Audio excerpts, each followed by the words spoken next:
മക്കളെ, നിങ്ങളോടൊരു കാര്യം പറയാനുണ്ട്. ഇത് 3 ലക്ഷം രൂപയുണ്ട്. നിങ്ങൾക്ക് 6 മാസം സമയം തരാം. ആരാണോ ഇത് ഇരട്ടിയാക്കി കൊണ്ടുവരുന്നത് അവർക്ക് എന്റെ പേരിലുള്ള 10 സെന്റ് സ്ഥലവും ബേക്കറി സ്വന്തം.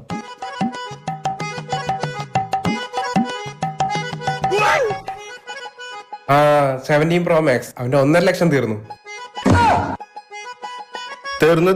ഗോൾഡും കൂടി എടുത്തപ്പോ അവന്റെ ബാലൻസ് വട്ടപൂജയായിട്ടുണ്ടാവും. ഇവനെന്താ മണ്ടനാണോ? ഇനി നമ്മൾ തമ്മിലാണ് മത്സരം. 6 മാസത്തിന് ശേഷം. മക്കളെ, നിങ്ങൾ ഓരോരുത്തരും എത്ര വീതം സമ്പാദിച്ചു? അച്ഛൻ തന്ന 3 ലക്ഷം രൂപ ഞാൻ ഷെയർ മാർക്കറ്റിൽ ഇട്ടിപ്പോ 10 ലക്ഷം രൂപയാക്കി. സൂപ്പർ മോനെ. ഗോകുലെ, നീയോ? അച്ഛൻ തന്ന 3 ലക്ഷം ഞാൻ റിയൽ എസ്റ്റേറ്റിലിട്ട് അത് 15 ലക്ഷം ആക്കി. Well done Gokul. വിഷ്ണു, നീയോടാ? എത്രയാ നിന്റെ ബാങ്ക് ബാലൻസ്? എന്താ നീ മിണ്ടാതിരിക്കണ്? ഇത്ര നാളായിട്ട് നീ എന്താ ചെയ്തേ? തന്ന പൈസയൊക്കെ ദൂരത്തടിച്ച് കളഞ്ഞാ? ഒന്നില്ലെങ്കിൽ ഇവന്റെ കൂടെ ഒന്ന് റിയൽ എസ്റ്റേറ്റിലെ കാര്യങ്ങളും നോക്ക്, അല്ലെങ്കിൽ എന്റെ കൂടെ വാ, ചെലവിനുള്ള ഞാൻ തരാം. മര്യാദക്ക് നീ നിന്റെ ചേട്ടന്മാര് പറഞ്ഞ കേട്ട് നടന്നോ? ഒരു വക